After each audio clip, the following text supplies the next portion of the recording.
The Dreamer by Nicole, Abbey, Chapter 12. Notes. Nothing of note or significance. Status of captain's absence remains unchanged. I was in my cabin about an hour when there was a knock at my door. It was the Duke. He smiled down at me, and perhaps seeing the strain on my face, he comforted. "Do not be afraid. I told you, didn't I, Petite, I could be dangerous too?" He offered me his arm, and I took it. I looked up at him as we approached the dining compartment and stopped before the closed door. "It is almost incongruous that something so beautiful could be so dangerous," I said. He looked down at me. "Petite, what a charming compliment. Do you really feel so?" I could tell he was pleased. "Oh, of course. I only say things that I mean," I answered, entering the compartment and looking around. "Why is it so dark in here?" "Tonight we celebrate," he told me, smoothly pulling out my chair and taking the seat next to mine. "What are we celebrating?" I asked happily, dishing up a slice of beef and some vegetables. "We are due to reach our destination tomorrow," he answered. He poured wine into my glass and then into his. "If your coordinations are correct." "They are," I answered and took a bite of food. "This is delicious, and the table is decorated beautifully." The Duke didn't eat. He simply watched me. "You, Petite, you?" He waved vaguely in the hand. "Escape me." I looked at him in surprise, meeting his eyes over my glass. "I escape you? How so?" He leaned forward. "I know of the world.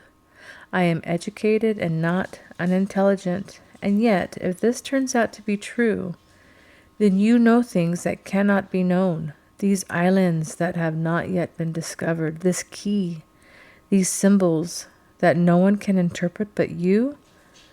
Where did you learn of them? I have never seen them before." I met his eyes. "You act like it must be a great mystery. It is some islands you've never heard of before. So what? Thousands of islands litter the ocean. A language I'm familiar with. I am an expert in languages. You cannot, forgive me, know everything, Your Grace." "It is not all. It is in the way you look, so smug and self-satisfied, as though you know something tremendous and it delights you." I tried to look at him soberly, but I couldn't help the smile that slowly broke out, justifying his words. I shook my head. "You wouldn't believe me if I told you. Try me." "You wouldn't be able to cope, I'm afraid," I laughed. "I may surprise you." "I am doing you a favor keeping you in ignorance, believe me. The captain—" "Tucker is a fool," he exclaimed. I was momentarily stunned. "I thought you liked the captain, Your Grace." "Yes, as one likes a harmless, slightly pitiful mongrel." My eyes glared. "How dare you?" "The captain is not a mongrel, Charles. He is strong and authoritative and principled. If it wasn't for him, God knows what would have come of me. I owe him my life, and no one will say such disrespectful and untrue things about him in my presence." He caught my hand as I began to rise, his face all at once contrite. "Forgive me, Petite," I spoke impulsively. We went back to our food, and there was silence. I tried not to look at him in the eye, my gaze on the food, the walls, anywhere but on his seeking expression. I could feel his eyes on me, urging me to look at him. In the silence, the charge in the air became almost palatable. I could feel an energy building in him, an excitement laced with agitation, perhaps even anger. I couldn't understand it. When I still refused to look at him, at last there was an outburst, a curse in French. He stood and pulled me close, his eyes blazing. "There, you cannot avoid it forever, Petite. Look at me. You must see it. I won't let you ignore it any longer. I kissed you on the deck today, and I knew I'd met my fate. No, I knew it long before, when I first saw you in that ridiculous shop, listening to your endearing, frank, overly confident, yet ridiculous prattle. Can you not see that I love you? You must. You can't tell me you've been ignorant of my feelings. Tell me that you understand, mon Dieu. Tell me that you have mercy on my poor heart." His eyes scanned my face intensely, a fire and energy in him that made his lean muscles tense, and I knew I could not escape him if I tried. His power, his strength, was terrific. His arms, like steel bands, restraining me. At last, his searching gaze came to rest on my lips. I felt myself tremble under his strength, draining me of the urge to assert myself, or even to have a will of my own. My heart began to race, and I knew fear in that submission, and that excited me too. I was powerless to move or look away, and his grip loosened as he felt my surrender. Soon he held me captive with only his fingers. His lips slowly curled. He leaned forward, his other hand rising to rest on the back of my neck, and he began to pull me close, his face drawing near. So close. But I found myself stiffening. I put my hands against his chest and I pushed against him. I turned my head, and his lips descended and they touched only my cheek. Surprise showed on his face. "Cherie, you don't love me?" I laughed and broke away from him and sat back in my chair. "You're crazy. You lovely, lovely Duke of Norcross. Love?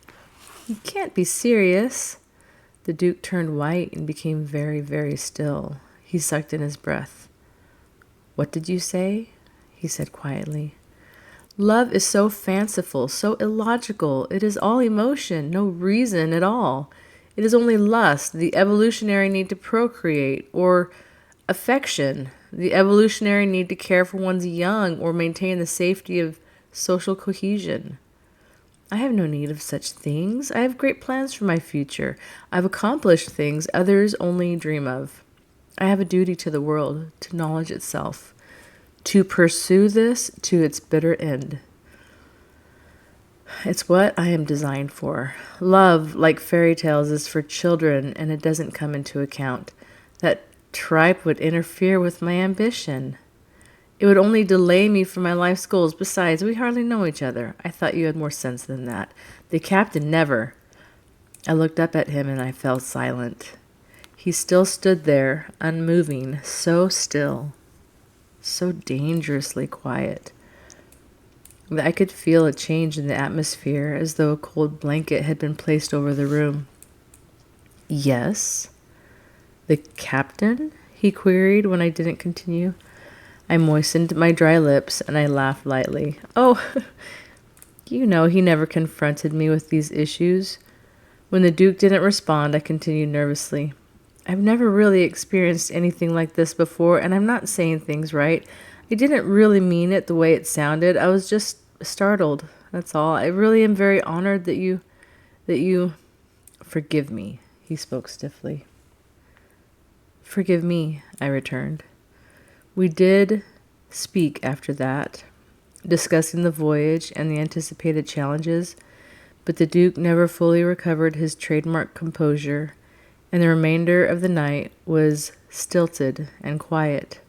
He excused himself earlier than normal, and I was left alone, my hands in tight fists in my lap.